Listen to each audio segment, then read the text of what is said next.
Bueno, le decía que vamos a ver hoy lo que se llaman tratamientos avanzados. Ya vimos tratamiento preliminar, el tratamiento primario, el tratamiento biológico y en algunas plantas de tratamiento de las grandes ciudades o muchas del primer mundo tienen además tratamiento secundario, un tratamiento terciario o avanzado, junto con la desinfección, que eso se realiza siempre, y el tratamiento de barros, que a medida que las plantas son más modernas o se intenta un mejor cumplimiento de los estándares ambientales, se mejora el tratamiento de barros.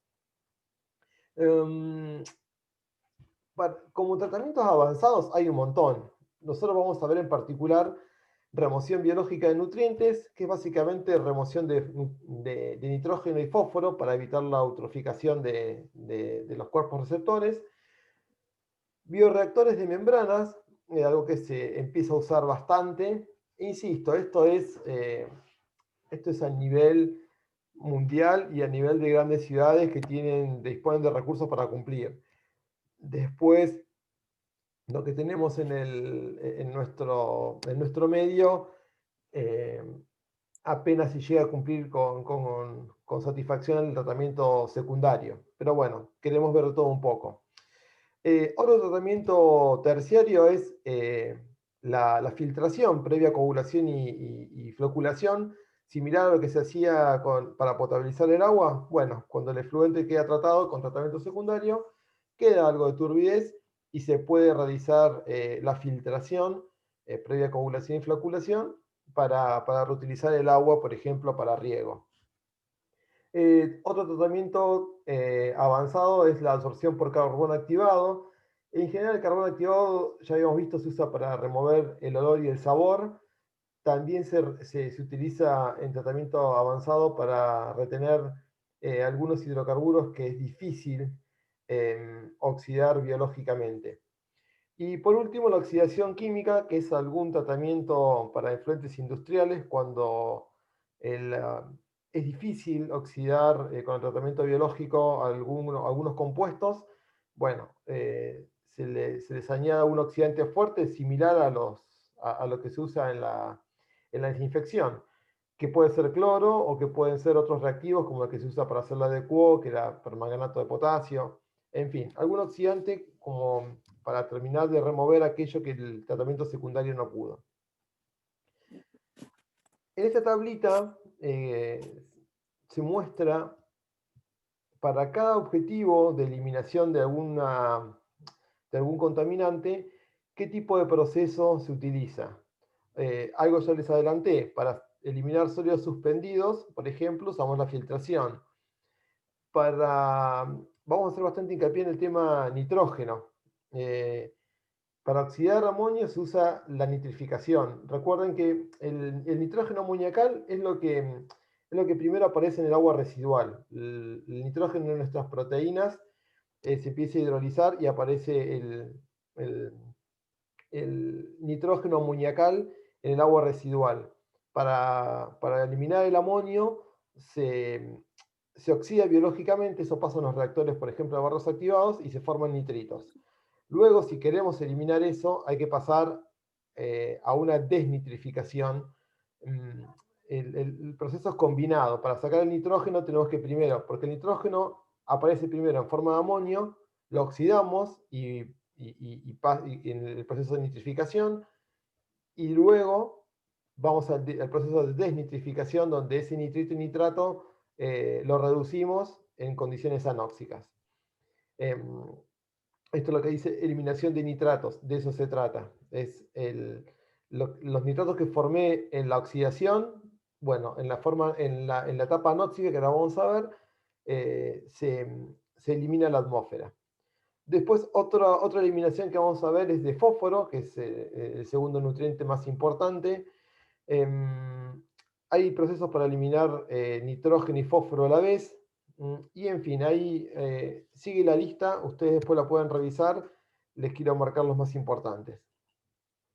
En esta tabla queremos mostrar que los tratamientos convencionales, primario, secundario, los dos activados o filtro percolador, tienen un grado de remoción de nitrógeno. Fíjense que el nitrógeno está dividido en la parte amoníacal o el total, ¿no? Eh, Nitrógeno y fósforo moderado. mm, Esta es la concentración de estos nutrientes que hay a la salida del tratamiento. Y acá es la eficacia de remoción. Fíjense que eh, por, por mejor que sea el tratamiento, por ejemplo, de lodos activados, si bien remueve el nitrógeno amoníacal, esto es lo primero que se encuentra a nivel nitrógeno, oxidándolo pasa a ser nitrito y nitrato. Entonces, por ahí el nitrógeno amoníacal sí se reduce, fíjense que la eficacia de remoción es más del 80%, pero el nitrógeno total no pasa más del 60%. Esto es porque eh, este amonio pasa a nitrito y nitrato. Y el tratamiento convencional no elimina nitritos, nitratos y tampoco elimina fósforo. De hecho, las concentraciones de fósforo están, las remociones de fósforo están a menos del 35%. Entonces, el tratamiento biológico secundario anda bien para remover materia orgánica y anda bien para oxidar el nitrógeno amoníacal a nitrito y nitrato, pero hasta ahí. Y el nitrito y nitrato es un nutriente para los microorganismos, para las algas, y es un problema de eutroficación. Entonces, este cuadro quiere mostrar que necesitamos incorporar tratamientos de remoción biológica de nitrógeno y fósforo para mejorar la calidad del efluente, porque el tratamiento biológico solo no alcanza. Hoy les comentaba de qué se trataba el proceso de nitrificación y desnitrificación. Eh, para eliminar nitrógeno de forma biológica necesito de estos dos procesos. El nitrógeno orgánico, que provee de urea y proteínas, esto es, están los desechos humanos y animales, van al agua residual y este nitrógeno orgánico, por acción enzimática, pasa a lo que es nitrógeno amoniacal. Luego, cuando se oxida en un reactor, por ejemplo, de barros activados con oxígeno y bacterias, el nitrógeno amoníacal se oxida primero a nitrito y luego a nitrato. Lo que cambia es que son distintas bacterias las que pasan este amonio a nitrito o a nitrato. En esta oxidación se forma la nitrificación. Pasamos de este compuesto que no tiene oxígeno a una oxidación donde aparece el nitrito y nitrato que tienen oxígeno. Luego, para la segunda parte, la desnitrificación, se generan condiciones anóxicas, esto es, se elimina la inyección de oxígeno y los microorganismos usan el nitrito y nitrato como aceptor de electrones. Es decir, como no hay oxígeno, para poder degradar la materia orgánica, usan el oxígeno que hay en estas moléculas, NO2 y NO3.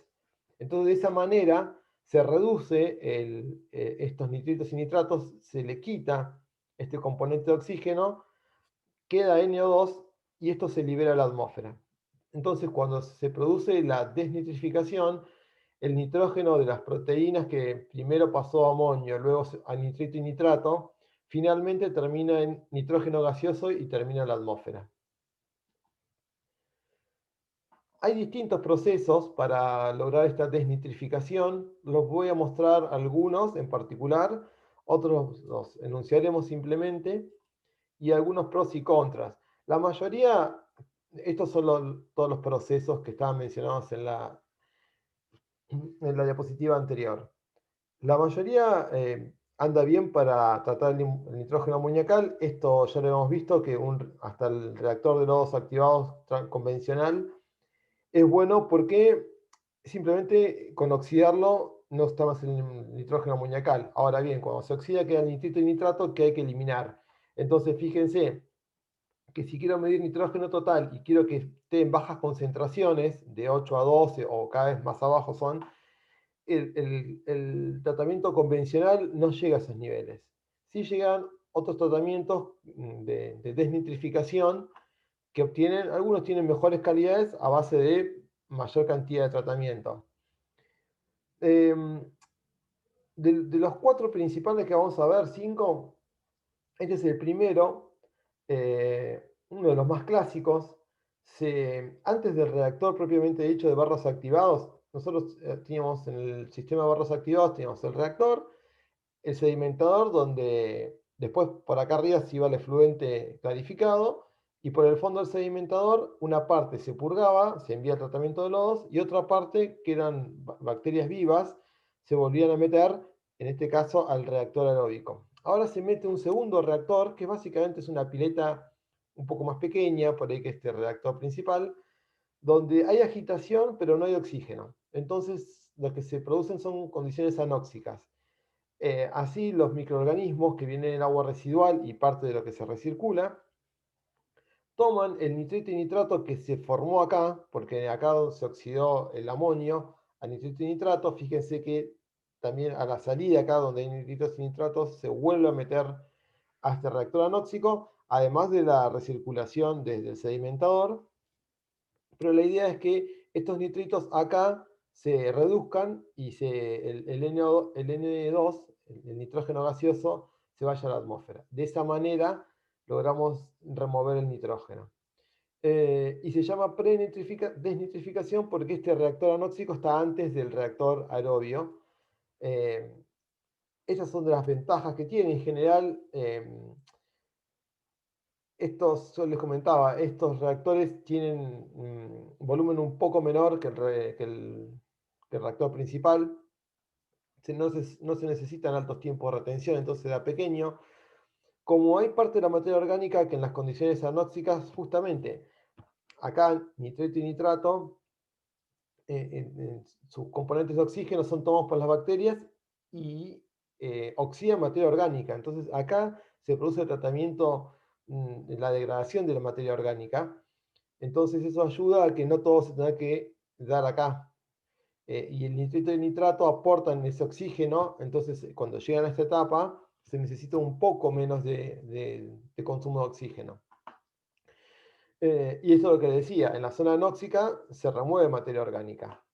Lo que tiene desventaja es que hay una recirculación interna acá, y esto hace que se gaste energía y que respecto de pasar una única vez, las unidades al recircular tienen que ser un poco más grandes. Esa es la desventaja de este proceso de predesnitrificación, pero en general es el que más se usa. Estos son parámetros típicos de diseño. Fíjense que la zona anóxica está a menos de 2 horas, en la zona aerobia está más de 4 a 10.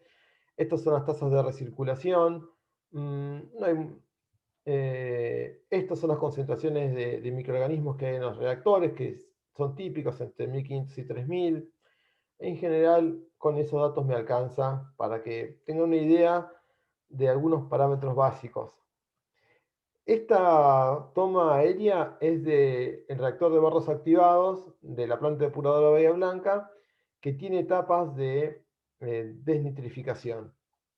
Hay en funcionamiento una de las 4 reactores. Cada reactor tiene, este es uno, cada reactor tiene tres, tres compartimentos. Fíjense que de estos 3 que están en uso, el primer compartimento no está aireado. Acá se ve la espuma del aire y acá también. Y esta primera etapa es la etapa anóxica, donde sí se agita para mantener el mezclado, eh, pero no se inyecta aire. Entonces acá se forman las condiciones anóxicas. Parte sobre el final, hay una cañería que vuelve a verter nitritos y nitratos al inicio, y en este lugar, en vez de usar oxígeno en las bacterias, oxígeno gaseoso, en O2, utilizan el oxígeno que hay en el nitrito y el nitrato para oxidar materia orgánica. Entonces, en este sector se remueve materia orgánica y a su vez se reduce nitritos y nitratos a nitrógeno que se va a la atmósfera. También les anticipo, tiene una etapa previa anaeróbica que es para remover fósforo y que vamos a ver más adelante. En este es una etapa de prueba, por eso están funcionando un único reactor. Los otros acá se están probando algunos agitadores y acá se están probando los sopladores. Pero bueno, quiero mostrarles que cada uno de estos 4 tiene 3 etapas y la primera es anóxica. Las siguientes, la segunda y la tercera, son aeróbicas. Otro proceso es que el reactor anóxico esté después del reactor principal. Tiene más desventajas que ventajas, para resumirlo, y se usa menos. Los parámetros de diseño son similares, pero quedémonos con que no tiene tantas ventajas como tener el reactor previamente. Y después hay un sistema patentado que tiene este nombre, donde lo que hacen es poner reactores anóxicos en serie, entonces queda uno antes y uno después. Obviamente mejora un montón, pero tenemos dos reactores aerobios y dos anóxicos. Esto ya es un lujo, es demasiado.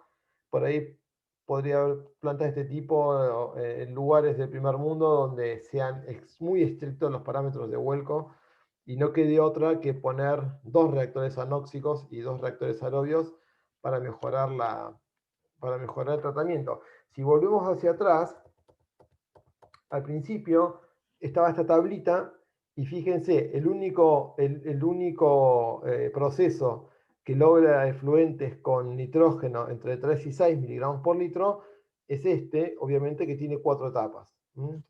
Eh, como en casi todos los temas de tratamiento, si queremos mejorar, no queda otra que invertir más en unidades de tratamiento. Pero bueno, llegó un momento que se nos acaba la billetera. Eh,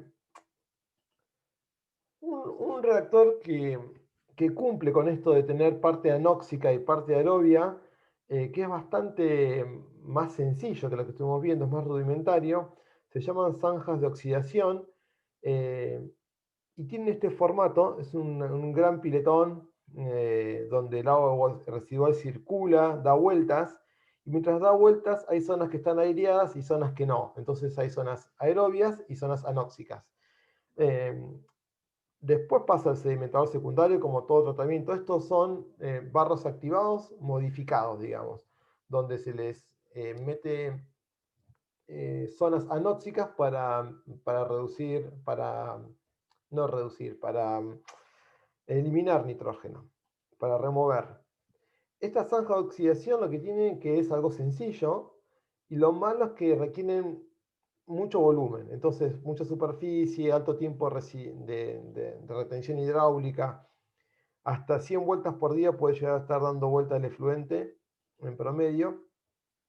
Acá en esta foto, que es de una planta hecha en Córdoba, fíjense, se alcanza a apreciar acá abajo los sopladores, agitadores para mantener todo en mezcla.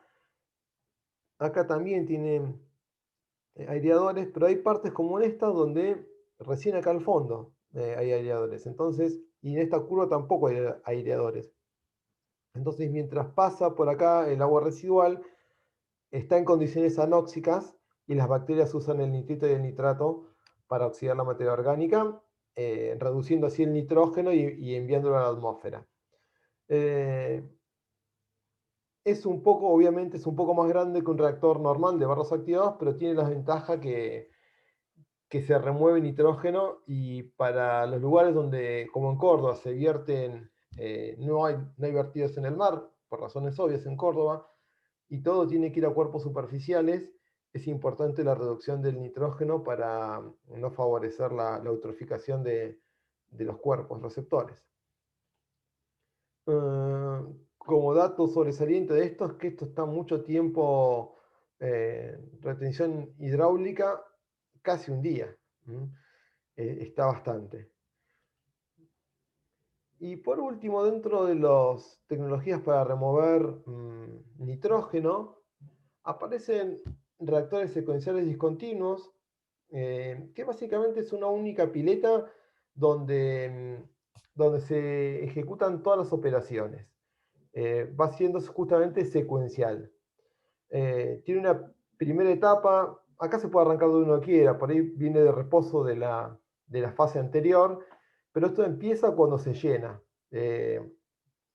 Está casi vacío al iniciar, siempre tiene restos del anterior.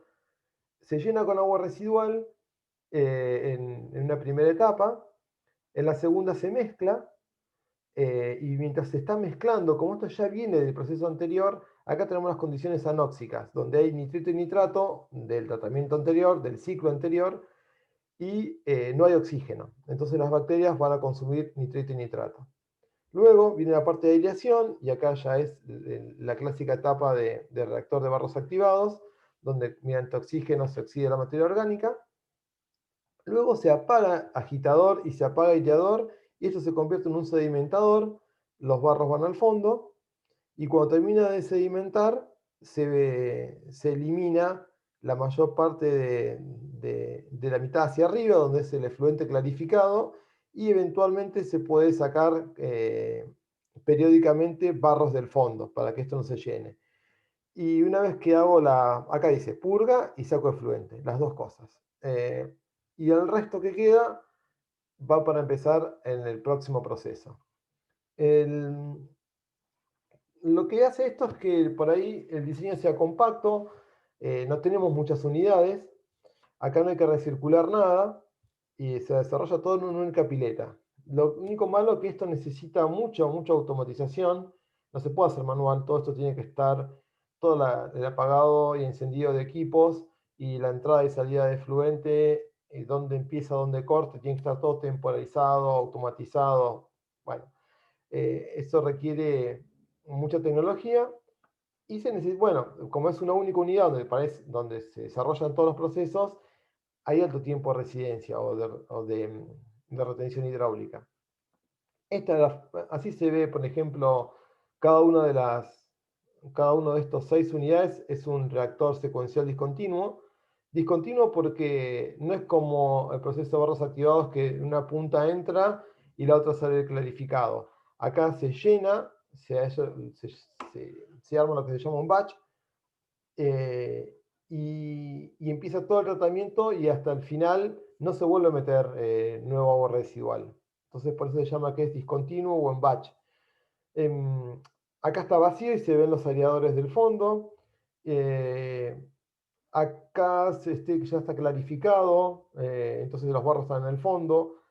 Acá es posible que esté en etapa anóxica, mezclado un poco, pero no aireado, entonces se ve marrón. Y acá claramente está aireado. Están en distintas fases cada uno. eh, Tiene como vimos, sus ventajas, que no ocupa tanto espacio, pero bueno, requiere bastante tecnología. Mm, Comparado con los otros sistemas, son similares el tiempo que tiene que estar, cerca de un día. Las zanjas de oxidación también tenían que estar casi un día. Los otros reactores con zona anóxica solían estar menos de un día, cerca de 8 horas. Y las concentraciones de microorganismos andan más o menos todas entre 2.500 y 4.000. Esos fueron básicamente los procesos para nitrificar y desnitrificar, remover nitrógeno. Em, para remover fósforo, la cuestión es diferente. Yo les decía que el nitrógeno termina en la atmósfera, lo que removimos. En cambio, para remover el fósforo, lo que hay que hacer es incorporarlo a la biomasa. Acá no podemos eliminarlo en forma gaseosa, entonces lo que tratamos de hacer es que el fósforo lo acumulen algunos organismos y cuando viene la purga de lodos, en esa purga de lodos terminamos eliminando biomasa que acumuló fósforo. Estos organismos que suelen acumular fósforo se manipulan y se le da las condiciones en el sistema para que prevalezcan sobre otras especies y para que em, tengan un ambiente en el cual les dé ventajas sobre el resto de otras bacterias. Hoy cuando les mostraba el reactor de la planta depuradora de Bahía, la nueva, les comentaba que al inicio había una fase anaeróbica, anaerobia o anaeróbica. Bueno, eso es lo que hacemos para remover fósforo. Antes de la parte aerobia del reactor principal, metemos una fase anaerobia. ¿Por qué hacemos esto? En la zona anaerobia mejoramos las condiciones para que se desarrollen organismos acumuladores de fósforo. Esta es la sigla en inglés de estos organismos. Y una de las especies es Acinetobacter. Entonces, con la zona anaerobia, lo que hacemos es darle condiciones para que se desarrollen estas bacterias que sabemos que acumulan más fósforo que el resto. Como hay fase anaerobia, hay fermentación. Estos se llaman ácidos grasos volátiles. Es lo que se forma durante la fermentación. Estos ácidos son los que toman las bacterias y lo almacenan en forma de energía. Esta molécula, con nombre raro, polihidroxibutirato, es donde ellos guardan estos organismos guardan la energía. Y en esta fase anaerobia, en vez de acumular fósforo, suelen liberar algo de fósforo al medio. Digamos, acá en la fase anaerobia no se logra reducir el fósforo, sino todo lo contrario. Lo que se hace es que, que estas bacterias se desarrollen y que acumulen energía. Luego, cuando vamos a la zona aerobia, en el reactor principal, con esa energía que acumularon estos organismos que acumulan fósforo, me refiero a la energía que acumularon en esta molécula, como parte de tomar los ácidos grasos volátiles. Agarran esa energía y terminan con ayuda del oxígeno, oxidan la materia orgánica que se reduce a dióxido de carbono y agua, y cuando se empiezan ahí en este proceso con el sustrato, que es el agua residual, y, y con esta energía que acumularon, tienen las condiciones para reproducirse, y en esa cuestión empiezan a acumular por demás fosfatos que les sirve justamente para el proceso de división celular. Entonces, en esta etapa aerobia, empiezan a acumular el fósforo presente en el agua residual y empiezan a multiplicarse. Luego la remoción de fósforo, cuando pasamos a la parte sedimentador, en el fondo, los microorganismos que se van con la purga de lodos tienen alta acumulación de fósforo, entonces logramos bajar la concentración de fósforo del agua residual. Yo le decía que en la fase anaerobia el fosfato sube un poco, como consecuencia que en esta fase no hacen lo contrario, liberan fósforo al medio, pero acumulan energía como parte de los ácidos grasos volátiles y prevalecen sobre otras especies.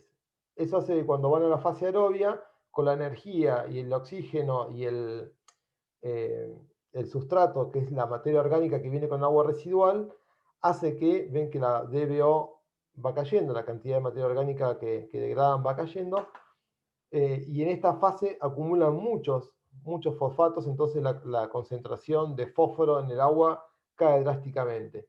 Luego, cuando purgamos las bacterias, bueno, ahí se nos van bacterias con alta concentración de fósforo. Buena parte de las bacterias vuelven al sistema por recirculación de barros y entonces la eliminación de fósforo no es total. Pero bueno, es moderada en estos sistemas. En este grafiquito también está la fase anaerobia y aerobia. Está mostrado de otra manera. Les comentaba que en los ácidos grasos volátiles los acumulan como energía, toman materia orgánica también y liberan fósforo al medio. En la fase aerobia lo que hacen es acumulan y acumulan por demás, toman el oxígeno, la energía que almacenan internamente, oxidan la materia orgánica a dióxido de carbono y agua y se multiplican en nuevas células, y en esta multiplicación, en esta síntesis celular, utilizan todo el fósforo acumulado. Hay tres tipos de remoción de fósforo.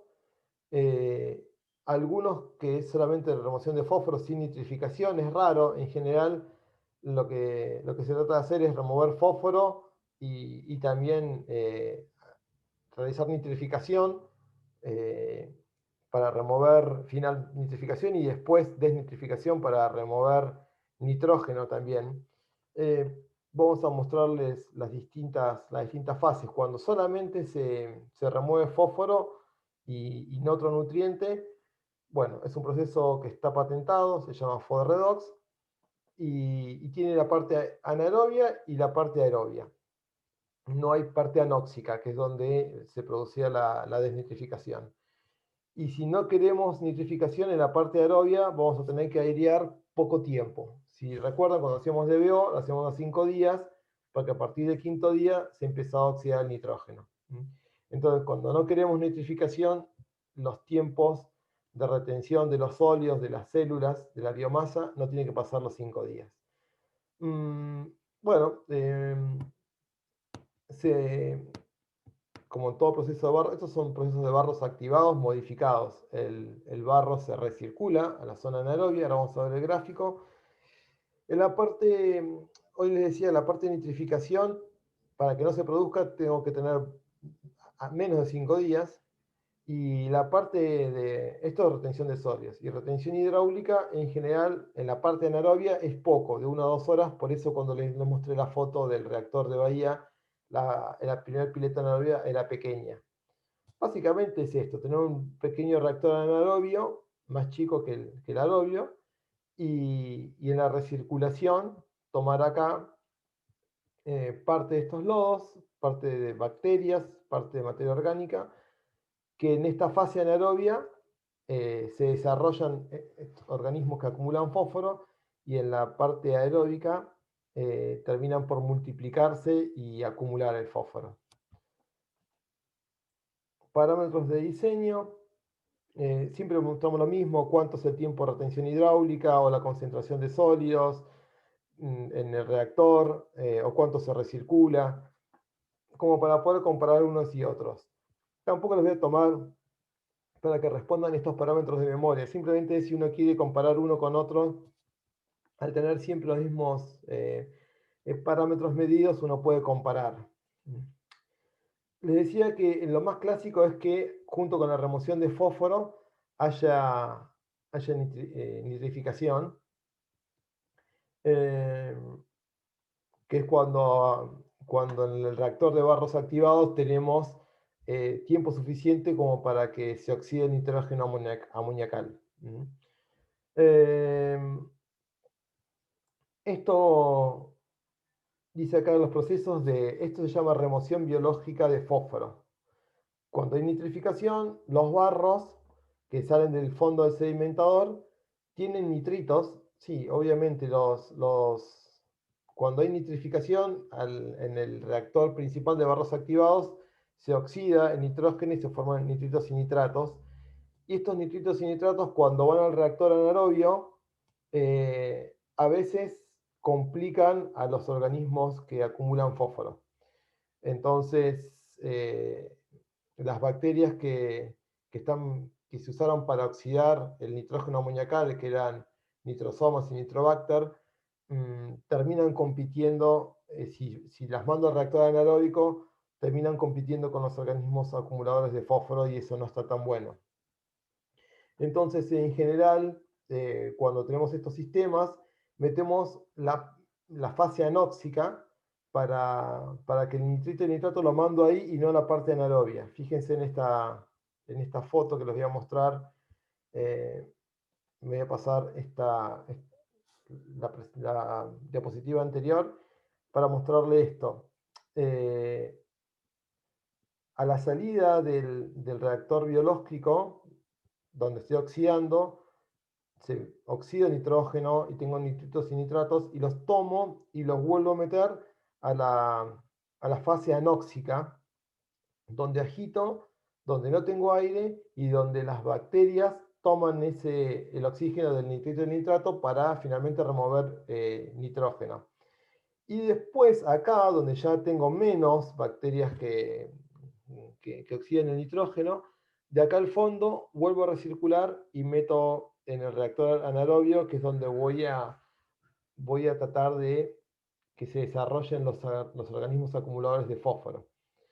Hago la recirculación interna de nitratos para que acá llegue lo menos posible y tener acá pocos nitritos y nitratos con las bacterias que los fueron creando, que son nitrosomas y nitrobacter, porque compiten con las que acumulan fósforo.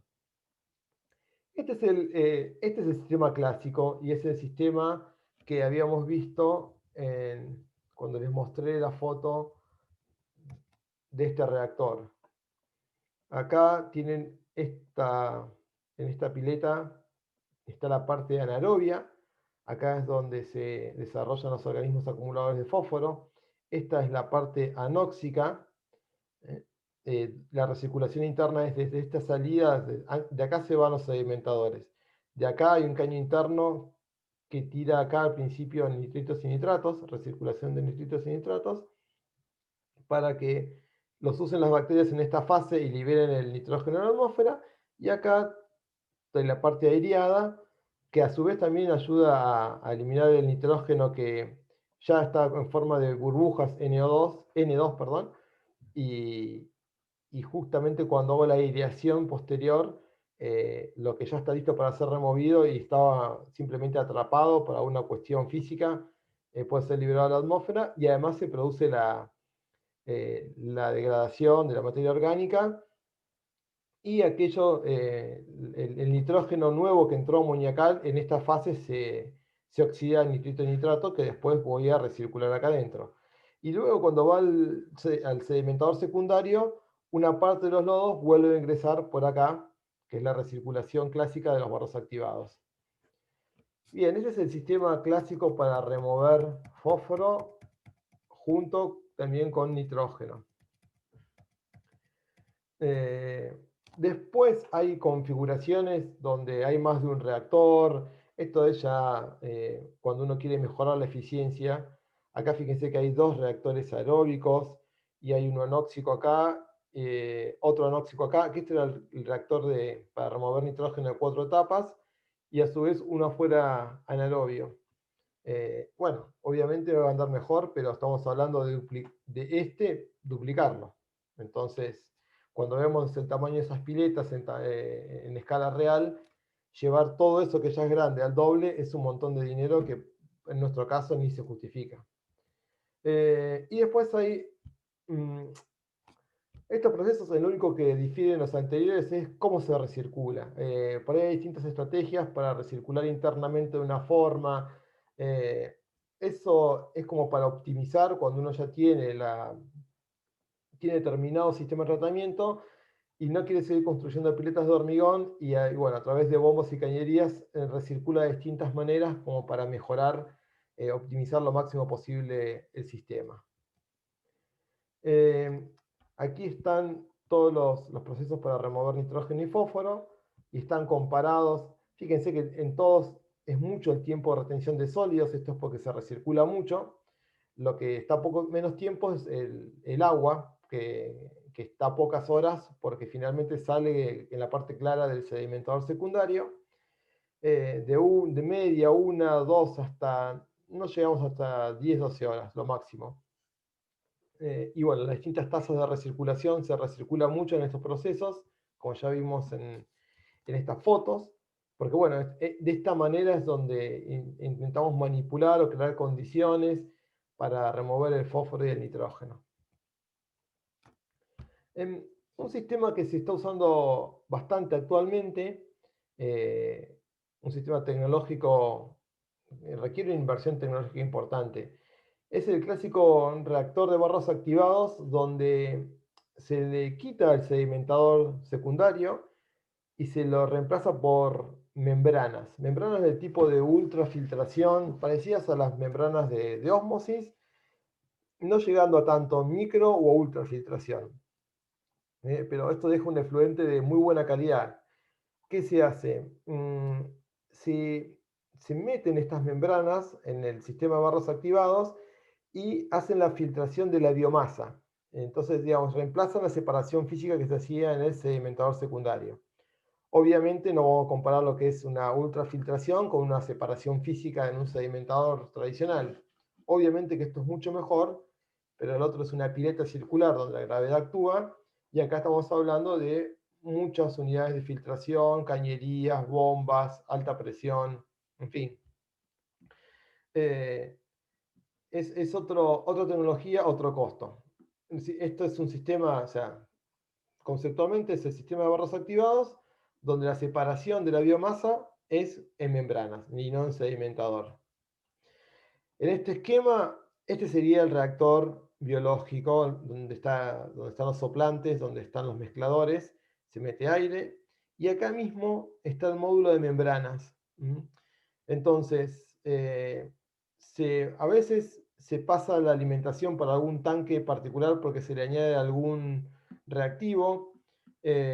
Aquí abajo está lo que se purga de lodos. Acá están los reactivos, están afuera, en este caso, tanque químico. Se suelen poner en el reactor algunos químicos para evitar que se incrusten estas membranas. Y la salida de lo que se llama permeado, de la parte filtrada, bueno, va a un tanque intermedio y finalmente se vuelca. Pero fíjense que todo ocurre en el reactor, no hay sedimentador secundario. A ver, cuando comparamos con los barros activados, acá hay menor tiempo de retención hidráulica porque no hace falta esperar las 2 horas para la separación por gravedad, no. Entonces, al tener menor tiempo de retención hidráulica, también hay menor superficie. Obviamente tiene muy buena efectividad para remover sólidos, materia orgánica y bacterias, o sea, porque todos estos flux biológicos que hay en el reactor quedan todos ahí adentro y la parte permeada, la parte filtrada, obviamente no tiene ni sólidos, ni materia orgánica, ni bacterias, o muy baja concentración. Todo porque estamos pasando por una membrana de poro muy pequeño. Ese fluente se puede reutilizar, es decir, un desperdicio volcarlo, porque se puede utilizar como riego o como agua industrial, es de muy buena calidad. Obviamente las membranas son muy costosas y encima deben limpiarse porque, como les decía, con un reactivo químico, porque si no se incrustan. Aquí hay una serie de datos de, de, de cómo se diseñan, o qué parámetros de diseño hay para uno u otros, el sistema de los activados convencionales o con membrana. Fíjense que la concentración de biomasa puede crecer hasta 10 veces más. O sea, es mucho lo que se puede tener de biomasa en el reactor. El tiempo de retención hidráulica en general es menor. Pueden ser los 2 hasta 8 horas, pero típicamente es menor. Y fíjense abajo, cuando habla de la calidad del fluente, DBO tiene que andar muy bien el sistema de lodos activados para que tengamos DBO de 15 miligramos por litro, en general andan arriba, menor que 30 es el parámetro típico. Y si tenemos membrana, estamos abajo de 4. Los sólidos suspendidos totales también, casi no hay sólidos. Esto es fósforo total y esto es nitrógeno total, ambos. Fíjense que son valores bajísimos, muy difíciles de alcanzar con el sistema tradicional de los activados. Y por último, fíjense esto, turbidez, que estamos al nivel de turbidez de agua potable. No significa que sea agua potable, pero como no tiene casi sólidos, sale totalmente transparente el agua de acá. Este es el sistema tradicional, donde está el reactor y acá el sedimentador secundario. Obviamente el pretratamiento, el tratamiento primario, esto sigue estando. Y acá es donde el reactor de membrana tiene el módulo de membranas sumergido en la pileta de barros activados. Hay Además de poder estar sumergido, hay algunas configuraciones donde la membrana se pone después y si uno quiere adecuar sistemas existentes lo puede poner afuera. Pero lo ideal es que esté adentro. Es más complejo la construcción y más engorroso el mantenimiento, pero luego el funcionamiento es mejor. Cuando lo tengo que meter afuera, como les decía, bueno, las membranas irán afuera y por medio de cañerías y bombas hago la separación acá afuera y acá no tengo el reactor. Esto está reemplazando al sedimentador secundario. Cuando esto está afuera necesito mayor presión, necesito mayores tuberías, es un costo adicional. Pero igualmente, bueno, está la comparación entre ambos, cuando la membrana está sumergida o está afuera. Cuando está adentro gasta mucho menos energía, menos de 1 kilowatt hora por metro cúbico de agua residual tratada y el otro está de 2 a 10. Eso es fundamentalmente la gran diferencia. La cuestión es que cuando está Cuando hay que construir este tipo de reactores, hay que hacer una inversión inicial muy alta. Por ahí el otro es adecuar uno que existe y ponerlo afuera. Esta es la forma que tienen los módulos de membrana. Estos tubitos es por donde se realizan en general mallas de polímeros, de fibras, distintos tipos, poliamidas, por ejemplo, y, que producen una filtración de excelente calidad. Y estos son los módulos que pueden estar sumergidos adentro del reactor o pueden estar afuera. Vimos cómo remover fósforo, nitrógeno y algún tratamiento avanzado como estos bioreactores de membrana, que son tratamientos terciarios típicos, que ya se usan cada vez más en las ciudades grandes o en el primer mundo. Y nos queda sobre el final el tema del tratamiento de los barros. Cuando hablamos de las plantas del sudeste bonaerense, la mayoría tiene unas playas donde se disponen los barros y se dejan que se sequen. Esos barros en general no están acondicionados, no están estabilizados, entonces tienen olor, todavía tienen materia orgánica que se está pudriendo y atrae vectores, además de los olores. Pero bueno, es un sistema donde se deja que, como acá el clima acompaña, son pocas las épocas muy lluviosas, con para el correr del tiempo se logra una estabilización a través del contacto con el aire y se va disecando a su vez, y es un método de tratamiento rudimentario y económico. Lo que pasa que cuando el nivel de tratamiento aumenta, uno mejora el tratamiento primario, secundario, incluso si tiene tratamiento terciario, en cada etapa, incluso en la de pretratamiento, cuando se mejora esa etapa, aparece más producción de barros, porque de hecho lo que hacemos en el tratamiento de agua residual es tratar de separar los sólidos de la fase líquida. Entonces, cuando mejoramos el tratamiento, aumentamos la cantidad de producción de barros, de lodos. Y eso tiene que ir de la mano, a medida que yo mejoro el tratamiento de la línea líquida, tengo que mejorar el tratamiento de los lodos. Y en las plantas modernas, hoy se está llegando a que casi el 50% del costo de la infraestructura se utiliza para tratar la fase de lodos. En la planta depuradora de Bahía Blanca se da esta circunstancia, y en las depuradoras modernas uno ve que eh, la- toda la instalación para tratar el barro es significativo respecto de lo que se usa para tratar la parte líquida, donde anteriormente, yo les digo, con una playa donde uno disponía los barros, era todo lo que se hacía. Además, algo que no se le da mucha bolilla, cuando se empiezan a tratar bien los barros, una vez que queda estabilizado y que podamos quitarle el exceso de humedad, tenemos materia orgánica que sirve para enmendar los suelos, nutrientes que también sirve para enmendar los suelos, porque hay, más allá de restos de nitrógeno y fósforo, hay toda una serie de micronutrientes. Y después podemos recuperar biogás, que eso se produce cuando se hace un tratamiento anaerobio de los barros residuales, que tiene alto contenido de metano y que se puede utilizar para, para generar energía. Fíjense que este indicador, cantidad de kilos al año que se producen por año en los países más desarrollados versus los del tercer mundo, donde obviamente que cuando hay mayor calidad en el tratamiento se genera mayor cantidad de barros. Eh, Aquí les dejo que la mayoría actualmente en el mundo, la mayoría termina por aplicar en el suelo los barros estabilizados. Por esta cuestión que les dije, es materia orgánica y nutrientes em, que vienen bien para la agricultura. Eh, en menor medida se los incinera, donde no hay mucho lugar, donde, por ejemplo, en la ciudad de Buenos Aires se quería poder algo para incinerar residuos sólidos urbanos o lodos provenientes de las depuradoras. Tiene fuerte rechazo el tema de esto, tiene que ser muy bien controlado. Lo que pasa es que a veces no hay lugar. En las capitales de las grandes ciudades se suele utilizar, obviamente con los controles que hagan falta para no contaminar, no pasar el problema de contaminar suelo y agua a contaminar la atmósfera. Y en menor medida hay otros usos como llenarlos a relleno sanitario o, bueno, el resto de las variantes es un menor porcentaje. Mm, una cosa que me salté de acá, hay que tener cuidado cuando se aplica al suelo.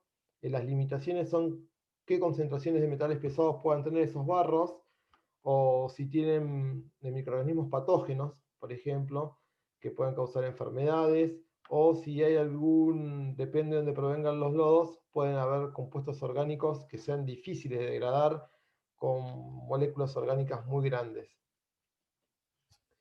Eh, Hoy les hablaba del tema de que controlar las emisiones y se va a hacer la incineración, eh, que además, bueno, en la incineración complica el tema de emisión de dióxido de carbono y si no está bien hecho puede haber compuestos tóxicos como dioxinas y furanos y además que dentro del material particulado se vayan metales pesados. Obviamente son en bajas concentraciones. Cuando uno termina quemando toneladas y toneladas de barro, termina concentrando las concentraciones traza que había de metal en esos barros, bueno, se terminan en, en las cenizas, terminan concentrándose. Y parte de eso termina en la atmósfera, pues no todo se filtra, se puede retener.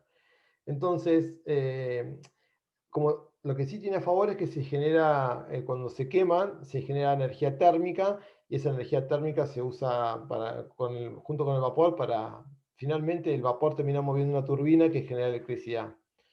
Eh, yo destacaba el tema de poder, en nuestro país, que hay mucha extensión y que es un país agrícola, ganadero, bueno, usar los barros estabilizados para enmienda de suelos. Y aparte para recuperar nutrientes, porque si no terminan todos esos nutrientes que nosotros sacamos de la tierra, los consumimos como alimento humanos y animales, consumimos esos alimentos que terminan buena parte en el agua residual y después terminan en el mar. Entonces estamos haciendo una transferencia de nutrientes del suelo al mar.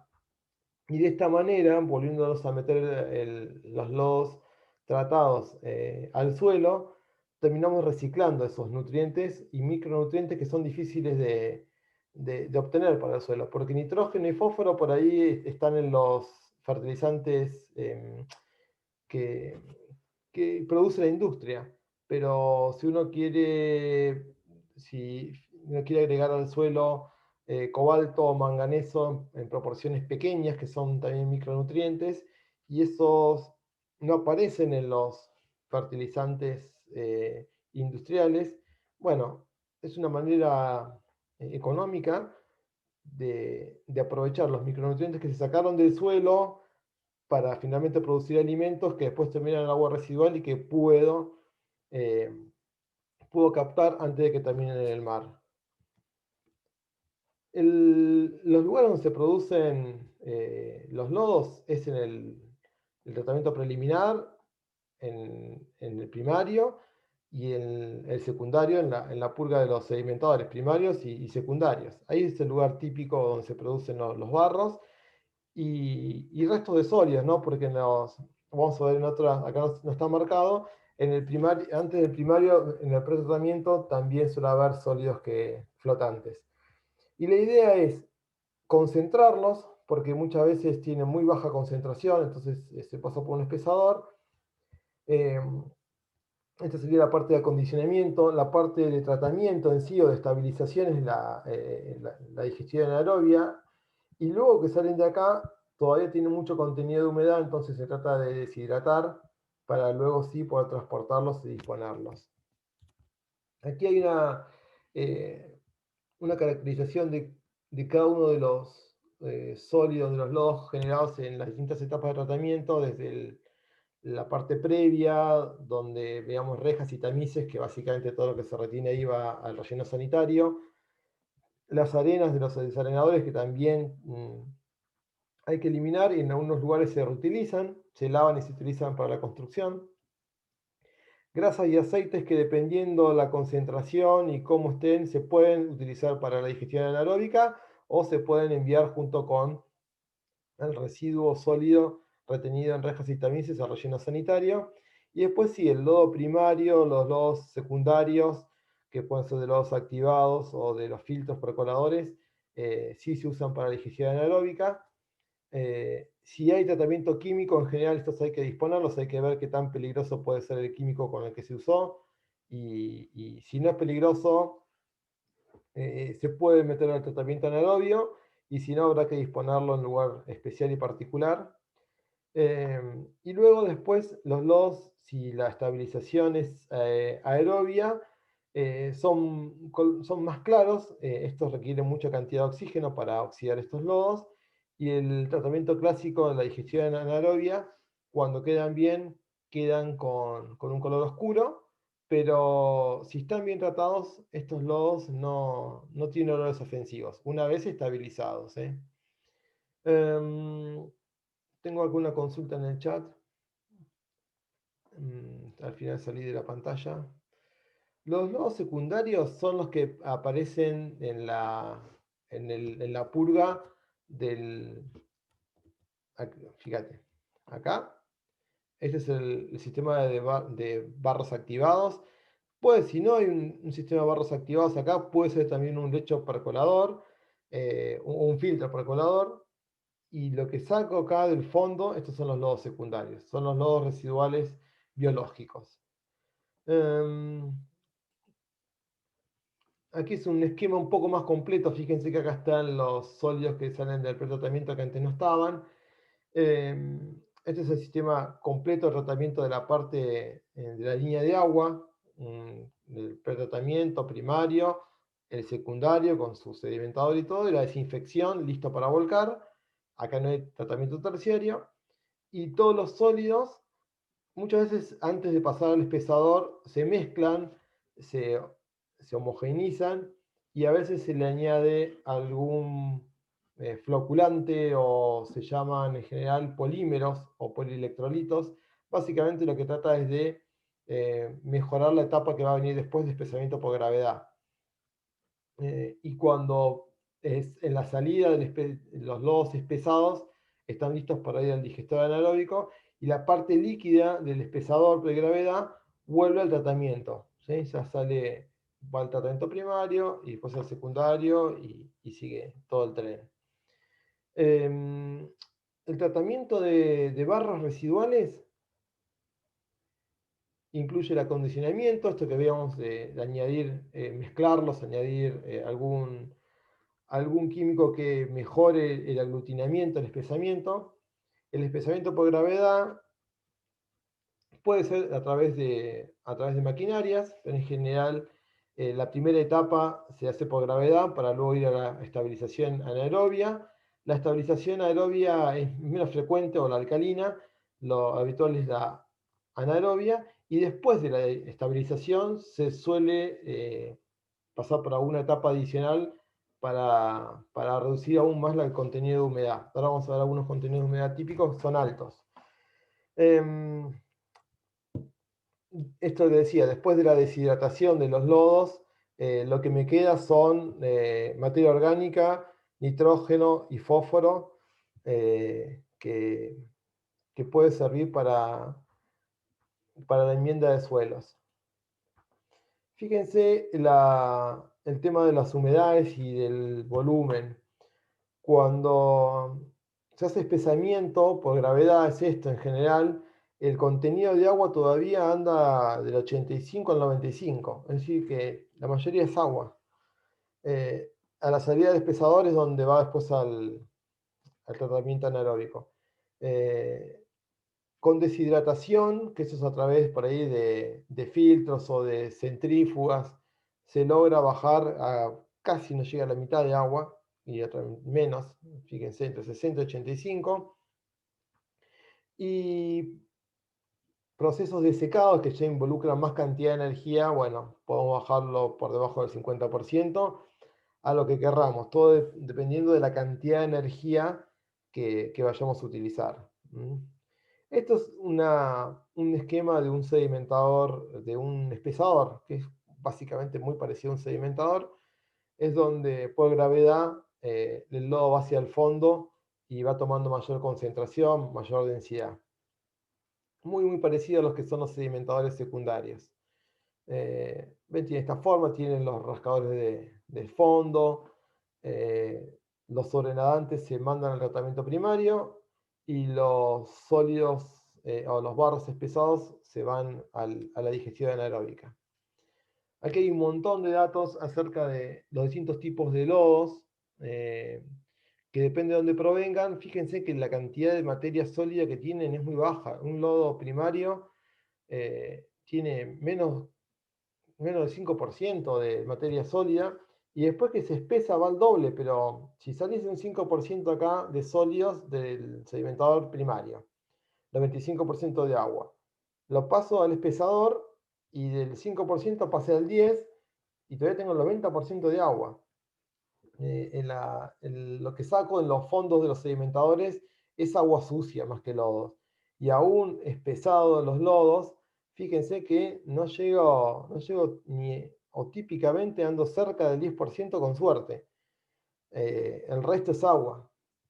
Así que por eso cuesta separar estos lodos, cuesta espesar y, y esto que hablamos cuando arrancamos el tema acá de lodos, que la infraestructura para tratamiento en una planta de aguas residuales puede alcanzar hasta el 50% de toda la infraestructura. Otra forma de espesar los lodos puede ser, en vez de un sedimentador clásico o un espesador clásico de gravedad, los lodos secundarios, los que provienen de la purga de barros activados, son difíciles de sedimentar, ya habíamos visto esto, son muy livianitos. Entonces, a través del sistema que era el DAF, que era un sistema de flotación por aire disuelto, donde se metía aire a presión y se formaba una especie de soda, se inyectaba por el fondo y las burbujas llevaban hacia arriba los flotantes. Entonces uno puede recoger por arriba los barros de los lodos activados residuales por la parte superior. Este es también un DAF, pero en una unidad circular, donde el caño que mete agua con burbujitas se da en este lugar. Como les decía que lo más tradicional es estabilizar los barros a través de digestión anaerobia, que, que es un proceso donde la materia orgánica se termina convirtiendo en dióxido de carbono y metano. Y biomasa. Si bien no se reproduce a la misma velocidad que las bacterias aeróbicas, las anaerobias también se van reproduciendo y parte de la materia orgánica que inicialmente estaba presente en el agua residual o en esos barros, termina en nueva biomasa. Parecido como cuando hacíamos barros activados, la materia orgánica terminaba en dióxido de carbono, agua y nueva biomasa. Bueno, acá termina en dióxido de carbono, metano y nueva biomasa. Esto se puede aplicar no solamente para la degradación de los barros que provienen de las depuradoras, sino barros de residuos orgánicos, porque la digestión anaerobia anda bien cuando el contenido de materia orgánica es alto en los barros. Entonces, para todos los residuos que vienen de la industria agrícola y ganadera, les usan bastante. Algunas de las ventajas, como ya les comentaba, el biogás que se produce en esa fermentación, en esta digestión anaeróbica, tiene metano. El porcentaje en que se reducen los sólidos totales anda en un tercio más o menos, y los sólidos suspendidos volátiles, esto es todo el mayor componente que hay en los lodos residuales, no llega al 60%. Después, una vez estabilizado el barro, les decía que no tiene olor fuerte. Uno lo ve negro, oscuro y lo asocia al olor fuerte, pero si quedó bien estabilizado, no tiene olor fuerte. Se puede usar como biofertilizante y hay que tener cuidado porque en la digestión anaeróbica los patógenos no se terminan por destruir, entonces depende si lo vamos a aplicar a suelo donde después hay por ejemplo, hortalizas para consumo directo humano, bueno, podemos transmitir enfermedades. Entonces hay que monitorear los patógenos porque no se destruyen totalmente en la digestión anaerobia. Parte de las desventajas es que se necesita gente calificada para operar y para revisar esto, para mantener controlado la digestión anaeróbica. Hace falta energía térmica porque los barros son mejor digeridos a temperaturas cerca de los 30 grados y además necesitamos energía para mantener todo mezclado. Son grandes volúmenes en general que hay que mezclar. Justamente tienen tiempo de residencia alto y los volúmenes de los reactores son grandes. Estos reactores para ser anaeróbicos tienen que estar cerrados, entonces hace difícil el mantenimiento, el ingreso a ellos. Y además hay que tener cuidado con el manejo del biogás, porque el metano, que es el componente principal del gas natural, es un gas altamente explosivo. Estas son las etapas del tratamiento anaerobio, ya lo hemos visto, la hidrólisis, la fermentación, donde se forman los ácidos grasos volátiles, acidogénesis. Después en particular se forma el ácido acético, la acetogénesis. Y finalmente la formación de metano y dióxido de carbono, en la fase final de metanogénesis. Como les decía, en la digestión anaerobia, en general hacemos un tratamiento previo de espesamiento, de acondicionar, de meter algún químico para que ayude al espesamiento. Se hace la digestión en sí y después se suele hacer una deshidratación para poder evacuarlos de la planta y, por ejemplo, aplicarlos al suelo. Pero a la salida de la digestión anaeróbica todavía tenemos como 80, 80 y pico a 90% de agua. Los sólidos son pocos. Estas son las cosas que debemos controlar. Yo les decía que la temperatura en general, hay dos fases de temperatura. Llegar a 50, 57 es muy difícil, requiere mucha temperatura, mucha energía. Habitualmente se tratan los lodos en esta temperatura. El pH tiene que estar cerca de la neutralidad. Tiene que haber fósforo y nitrógeno suficiente para que se desarrolle la biomasa. Tiene que haber alcalinidad para que cuando se formen los ácidos grasos volátiles, en la primera fase de acidogénesis, no baje tanto el pH. Para que el pH no baje, tiene que haber alcalinidad. Tenemos que alimentar siempre con sólidos volátiles. No alcanza con meter sólidos de por sí. Tienen que tener gran contenido de materia orgánica, es decir, que sean volátiles. Hay que mantener la concentración de ácidos grasos volátiles justamente a través de la cantidad de alcalinidad para que esto no se vaya. Cuando sube mucho esta concentración termina siendo negativo para la biomasa que hay en el reactor. Los sulfuros y el nitrógeno amoniacal también, en altas concentraciones, estos tres componentes terminan siendo limitantes para el crecimiento de la biomasa que me va a generar el biogás y que me va a degradar la materia orgánica. Así que estos tres en general se controlan en los reactores. El tema de metales pesados, no tenemos que traer barros con concentraciones, tienen que ser muy bajas si tienen metales pesados. Metales como hierro, de aluminio, no hay tanto problema, pero cobre, zinc, níquel, incluso otros como plomo, cadmio, bueno, habría que tratar de directamente que no aparezcan. Algunos son admisibles en bajas concentraciones, otros directamente son muy peligrosos, terminan siendo tóxicos para la biomasa. Y por último, hay que controlar y retirar periódicamente espumas los sobrenadantes, que esos se pueden llegar a sacar junto con las grasas que por ahí se mandan a deposición del pretratamiento. Esta es la forma que tiene un reactor anaeróbico de una planta depuradora moderna. Son tanques grandes de hormigón, algunos de acero. Fíjense que acá están los dos rangos de temperatura, uno que anda en 30 y pico, 35, y el otro anda en 55 en promedio. Cuando estoy a más temperatura necesito menos tiempo de retención de sólidos. Obviamente a medida que baja la temperatura necesito, fíjense el tiempo de residencia hidráulico, no, esto es de sólidos. Sí, no dice hidráulica, de sólidos, 12 días. Es bastante. Acá en general, como no hay recirculación, el tiempo de residencia de sólidos es igual al hidráulico, así que básicamente tengo que tener un volumen tal que el caudal esté retenido durante 12 días. Es muy grande esto. Fíjense, la concentración de sólidos es muy baja, no llega al 10% en la alimentación. Eso es lo que viene desde el espesador por gravedad. No llego, ando típicamente cerca del 5%.